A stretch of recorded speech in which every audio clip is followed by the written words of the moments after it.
Anyong Yorobun, manasa panggap nila, and for today's video mga kachingodol ay pag-usapan natin yung examination. Marami kasing nagtatanong mga kabosing kung mahirap ba yung examination na ginaganap doon sa DMW. Ang sagot ko mga kabosing ay mahirap. Lalo na kapag hindi ka nagbaon ng marami talagang vocabulary.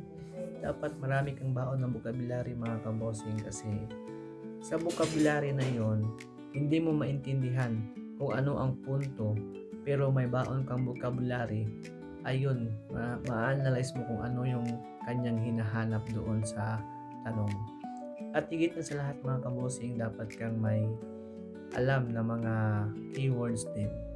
Kasi sa keywords pa lamang mga kabosing, pag natumbok mo kung ano yung hinahanap niya at may marami kang vocabulary na dala, siguro makukuha mo yung tamang sagot. Kasi apat lang yun ABCD lang yan mga kabosing. Pero sa exam, 1, 2, 3, 4. At sa examination mga kabosing, huwag kayong ma-pressure kasi may time limit kasi yung examination mga kabosing. Kada yung 1 to 20 na reading, 25 minutes yun mga kabosing, at sa listening 25 minutes din. Ang technique nyo sa reading mga kabosing ay unahin nyo yung mga madaling sagutan. At ihuli nyo na yung mga long paragraph, fill in the blank, basta unahin nyo ang mga madali nyong sagutan para hindi kayo maubusan ng oras. Ganon talaga. At sa listening naman mga kabosing, hindi mo yan mauuna kasi yung listening, kuan kasi yan pasunod. 1, 2, 3, ganon. Hindi mo na yan ma-recall yung listening kasi pasunod yan. Pasunod. Okay? At sa mga APS aspirant natin na gusto talagang mag-exam, ngayong darating na next year, 2026, may registration na sa exam na naman mga kabosing.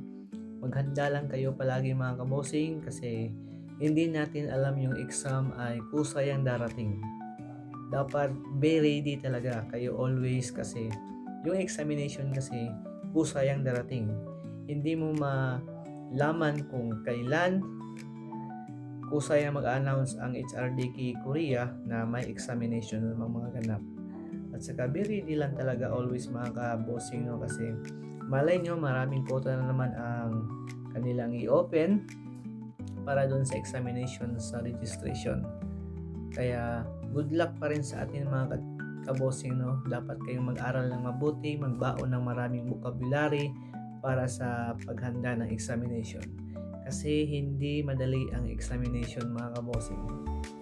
Ako dati hindi yun tsamba kasi nasa isip ko na talaga, nasa puso ko na pasar na ako nito. Ang layo ng pinanggalingan ko mga kabosing, galing pa ako ng Mindanao. Dapat ay 100% talaga yung iyong panindigan na makapasar ka sa examination. Kasi malaki yung gastos mo. Malaki yung gastos natin papunta ng Manila. Hindi siya madalian kasi talagang mag-ipon ka ng pera para makapag-exam lamang. Dapat mong ipasa yung examination. At sa mga hindi nakapasa nung ako ay nag-exam, siguro may chance pa naman. Huwag kayong sumuko mga kabosing dahil pag sinukuan nyo yung pangarap nyo, wala tayong magagawa dyan. Hindi nyo na talaga makukuha yung pangarap na gusto nyo sa buhay. At yun lang siguro mga kabosing at maraming salamat sa inyong lahat. Bye-bye!